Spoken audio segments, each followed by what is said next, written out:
Friends, स्वागत है आप सभी का मेरे यूट्यूब चैनल पर। फ्रेंड्स, आज मैं फिर से हाजिर हूँ एक नया वीडियो लेकर आपके सामने। तो चलिए देखते हैं आज क्या है।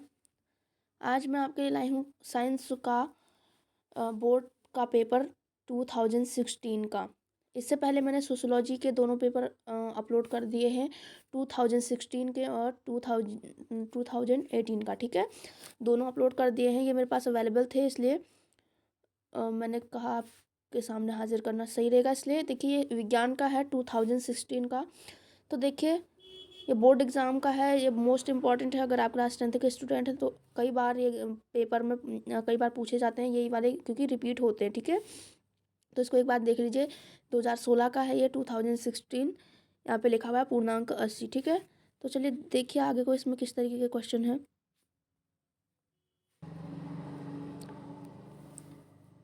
प्रश्न नंबर 1, इस प्रश्न के प्रत्येक खंड के उत्तर में 4 विकल्प दिए हैं। सही विकल्प अपनी उत्तर पुस्तिका में लिखिए। क देखिए, एक विलियन लाल लिटमस को नीला कर देता है, इसका पीएच संभवतः कितना होगा। एक विलियन लाल लिटमस को नीला कर देता है, इसका पीएच कितना होगा। इसका उत्तर बताना है आपको। 1, 10, 6 ये विकल्प दिए गए हैं, इनमें से क्या होगा। ठीक है, और नंबर यहाँ पे ख देखिए, ख में आपको ये अभिक्रिया दी हुई है। ये अभिक्रिया कौन सी अभिक्रिया है, ये आपको बताना है। ठीक है, और ग देखिए, बोमन संपुट मनुष्य के किस तंत्र से संबंधित भाग है। श्वसन, पोषण, उत्सर्जन, परिवहन। इनमें से आपको एक विकल्प जो है चुनना है। ठीक है, आगे देखिए, घ देखिए, निम्नलिखित में से कौन सा पद विद्युत परिपथ में विद्युत शक्ति को निरूपित करता है। ये यहाँ पे ऑप्शन दिए गए हैं, इनमें से आपको जो सही ऑप्शन है उस पर टिक करना है। ठीक है, एक बार जूम करके आपको दिखा देती हूँ इसको। यहाँ पे देखिए, ये ऑप्शन दिए हुए हैं आपको। इन ऑप्शन में से कौन सा सही है ये आपको लगाना है। ठीक है, रो देखिए, एक व्यक्ति को आराम से सुस्पष्ट पढ़ने के लिए पठन सामग्री को नेत्र से 25 सेंटीमीटर से काफ़ी अधिक दूरी पर रखना पड़ता है। वह पीड़ित है। जरा दूरदृष्टिता, निकट दृष्टिदोष, दीर्घ दृष्टिदोष या मोतियाबिंद। देखिए, निम्नलिखित में किसमें ऊर्जा का स्रोत नाभिकीय संलयन अभिक्रियाएं हैं। केवल तारे, तारे और सूर्य दोनों, न तो तारे न सूर्य, केवल सूर्य। ठीक है, ये पहला क्वेश्चन आपका कंप्लीट हो गया। आगे देखिए, प्रश्न नंबर 2 विलियन ए तथा बी के पीएच का मान क्रमशः 5 तथा 8 है। इनमें से कौन सा विलियन क्षारकीय होगा। ये भी 1 नंबर का है।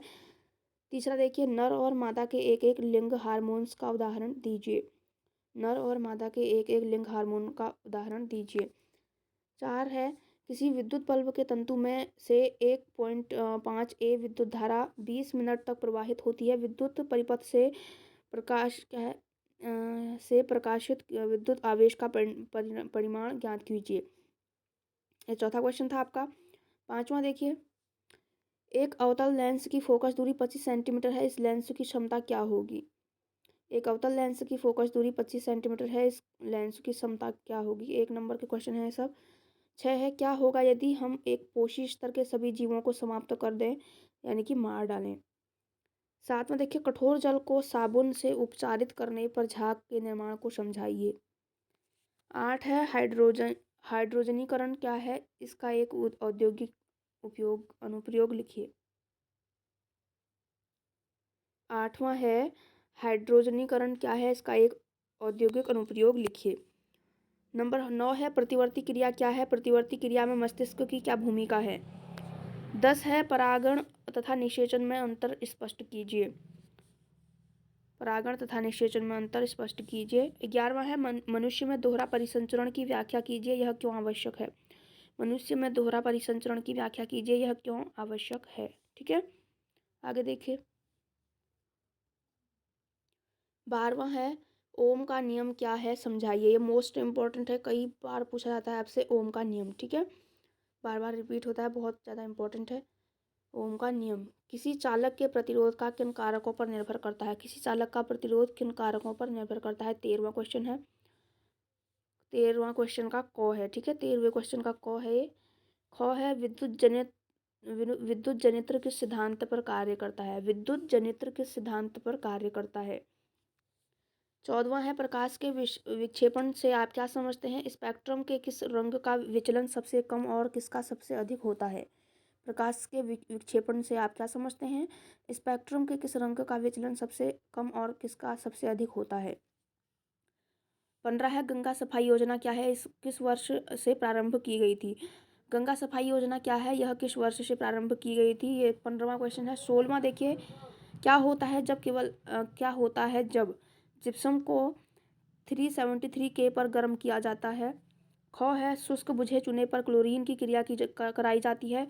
ग है कार्बन डाइऑक्साइड ऑक्साइड गैस को चूने के पानी में प्रवाहित किया जाता है। ठीक है, आपको समीकरण के माध्यम से समझाना है कि जिप्सम को 373 के पर गर्म किया जाता है तो क्या होता है? शुष्क बुझे चूने पर क्लोरीन की क्रिया कराई जाती है तो क्या होता है? कार्बन डाइऑक्साइड गैस को चूने के पानी में प्रवाहित करने पर क्या होता है? ठीक है। 17वां है एथेनॉल को सांद्र सल्फ्यूरिक अम्ल के साथ 443 के तापमान पर गर्म करने की अभिक्रिया का रासायनिक समीकरण लिखिए। ख है एथेनॉल के दो उपयोग बताइए। एथेनॉल के दो उपयोग बताइए। ग है एथेनोइक अम्ल की सोडियम बाइकार्बोनेट के साथ अभिक्रिया का रासायनिक समीकरण लिखिए। एथेनोइक अम्ल की सोडियम बाइकार्बोनेट के साथ अभिक्रिया का रासायनिक समीकरण लिखिए। 18वां क्वेश्चन है आपका आधुनिक आवर्त सारणी के मेंडलीव की आवर्त सारणी में तत्वों की व्याख्या व्यवस्था की तुलना कीजिए। आधुनिक आवर्त सारणी और तथा मेंडलीव की आवर्त सारणी में तत्वों की व्यवस्था की तुलना कीजिए। अगर आपको ये नहीं करना है तो ये जो अथवा में यहाँ पे नीचे दिया हुआ है इसको देखिए एक बार। संचारण को एक उदाहरण देकर समझाइए। संचारण को एक उदाहरण देकर समझाइए। ख है इलेक्ट्रॉन के स्थानांतरण द्वारा MgO का निर्माण दर्शाइए। मैग्नीशियम ऑक्साइड का निर्माण दर्शाइए इलेक्ट्रॉन के स्थानांतरण के द्वारा। ठीक है, ये आपका 18वां क्वेश्चन था। अब 19वां देखिए आगे। ग है निम्न यौगिकों का नामकरण कीजिए। 18वें का ग है निम्न यौगिकों का नामकरण कीजिए। ठीक है, इनका आपको नाम लिखना है। ठीक है, 19वां देखिए मनुष्यों में ऑक्सीजन तथा कार्बन डाइऑक्साइड का परिवहन कैसे होता है? समझाइए। मनुष्यों में ऑक्सीजन तथा कार्बन डाइऑक्साइड का परिवहन कैसे होता है, समझाना है आपको। 20 है जंतुओं में नियंत्रण और समन्वय के लिए तंत्रिका तथा हार्मोन क्रियाविधि की तुलना तथा व्यतिरेक कीजिए। जंतुओं में नियंत्रण समन्वय के लिए तंत्रिका तथा हार्मोन क्रियाविधि की तुलना तथा व्यतिरेक कीजिए। ये 20वां था। 21वां है पुष्प के अनुदैर्ध्य काट का चित्र बनाइए तथा इसमें निम्नलिखित भागों को अंकित कीजिए। परागकोश, वर्तिकाग्र और अंडाशय। ठीक है, 22वां है चुंबकीय क्षेत्र रेखाओं की 4 विशेषताएं लिखिए। चुंबकीय क्षेत्र रेखाओं की 4 विशेषताएं लिखनी है।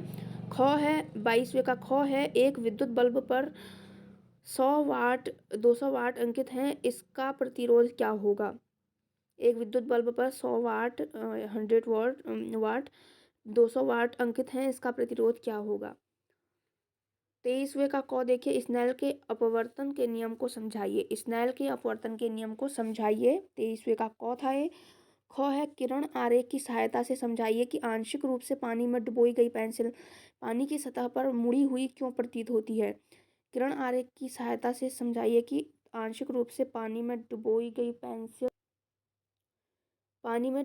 पेंसिल को पानी की सतह पर मुड़ी हुई प्रतीत क्यों होती है पेंसिल। ठीक है, अथवा यहाँ पे अगर आपको ये क्वेश्चन नहीं करना तो इसका अथवा वाला जो दिया है इसको देखिए। कोई 3 सेंटीमीटर आकार की वस्तु 15 सेंटीमीटर फोकस दूरी के अवतल दर्पण से 20 सेंटीमीटर की दूरी पर रखी है। दर्पण से कितनी दूरी पर पर्दे को रखा जाए कि स्पष्ट प्रतिबिंब प्राप्त हो? प्रतिबिंब की प्रकृति तथा आकार ज्ञात कीजिए। ठीक है, 24वां है वर्षा जल संग्रहण से क्या अभिप्राय है? ग्रामीण लोगों द्वारा वर्षा जल संग्रहण के लिए अपनाई गई विधियों का उल्लेख कीजिए। 24वां था वर्षा जल संग्रहण से क्या अभिप्राय है? ग्रामीण लोगों के द्वारा वर्षा जल संग्रहण के लिए अपनाई गई विधियां कौन कौन सी, उनका उल्लेख करना है।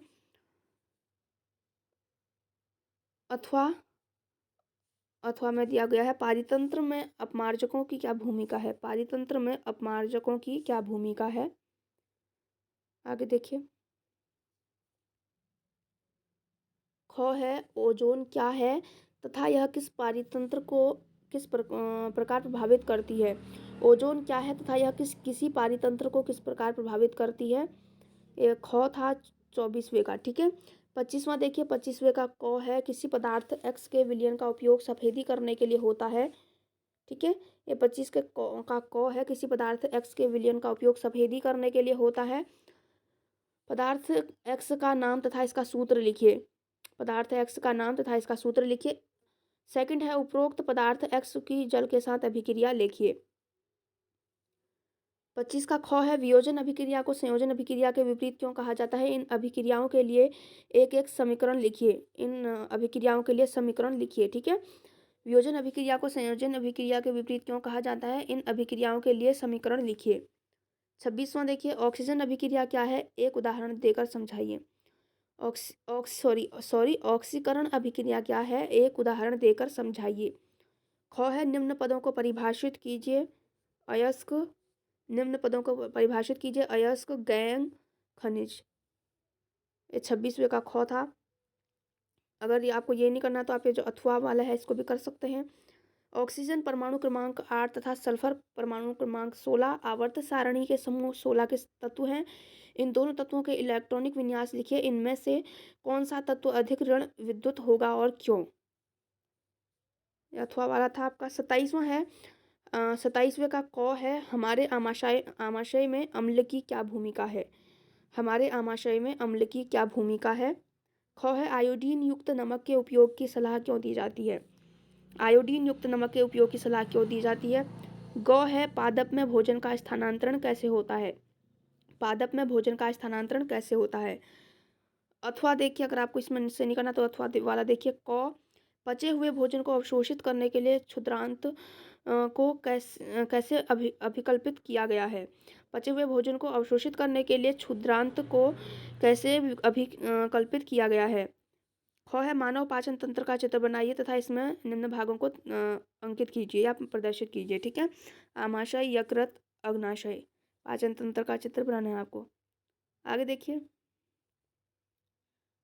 28वां है, पार्श्व परिपथ में ज्ञात कीजिए। पार्श्व परिपथ में ज्ञात कीजिए, ये भौतिक विज्ञान का है आपका, फिजिक्स। परिपथ का कुल प्रतिरोध यहाँ पे ये दिया गया है, इसको देख करके परिपथ का कुल प्रतिरोध क्या होगा? परिपथ में प्रवाहित कुल धारा क्या होगी? ख है, विद्युत सामर्थ्य या शक्ति को परिभाषित कीजिए और इसका एसआई मात्रक भी लिखिए। विद्युत सामर्थ्य या शक्ति को परिभाषित कीजिए और इसका एसआई मात्रक भी लिखिए। और इसका एसआई मात्रक भी लिखिए। अथवा वाला देखिए। क, किसी विद्युत परिपथ में लघुपथन कब होता है? किसी विद्युत परिपथ में लघुपथन कब होता है? ख है, प्रणालिका चुंबक की भांति कैसे व्यवहार करती है? क्या आप किसी क्षण चुंबक की सहायता से किसी विद्युत धारावाही प्रणालिका के उत्तर ध्रुव तथा दक्षिण ध्रुव का निर्धारण कर सकते हैं? समझाइए। 29 है, एक गोलीय दर्पण की वक्रता त्रिज्या 25 सेंटीमीटर है, इसकी फोकस दूरी क्या होगी? एक गोलीय दर्पण की वक्रता त्रिज्या 25 सेंटीमीटर है, इसकी फोकस दूरी क्या होगी? ये आपको बताना है। ख है, 29वें का, उस दर्पण का नाम बताइए जो बिंब का सीधा तथा आवर्धित प्रतिबिंब बना सके। ग है, व्याख्या कीजिए कि तारे क्यों टिमटिमाते हैं। ये बहुत ज़्यादा इंपॉर्टेंट है, कई बार पूछा जाता है। 30वें का ख है, नंबर 30, प्रश्न नंबर 30 का जो क है, ऊर्जा के उत्तम स्रोत की क्या विशेषताएं हैं? ऊर्जा के उत्तम स्रोत की क्या विशेषताएं हैं? ख है, ऐसे दो ऊर्जा स्रोतों के नाम लिखिए जिन्हें आप नवीकरणीय मानते हैं, अपने चयन के लिए तर्क दीजिए। ऐसे दो ऊर्जा स्रोतों के नाम लिखिए जिन्हें आप नवीकरणीय मानते हैं, अपने चयन के लिए तर्क दीजिए। तो फ्रेंड्स, ये था साइंस का पेपर आपका 2016 का बोर्ड का पेपर किस तरीके का आता है आपने देख लिया होगा। ठीक है, तो फ्रेंड्स मेरे पास ये अवेलेबल था इसलिए मैंने आपको दिखा दिया ताकि आप समझ जाएं कि किस तरीके से बोर्ड में जो है पेपर आते हैं, कैसे क्वेश्चन जो है पूछे जाते हैं। ठीक है, तो फ्रेंड्स आज की वीडियो में बस इतना ही, मिलते हैं अपने नए वीडियो में, तब तक के लिए बाय बाय, टेक केयर।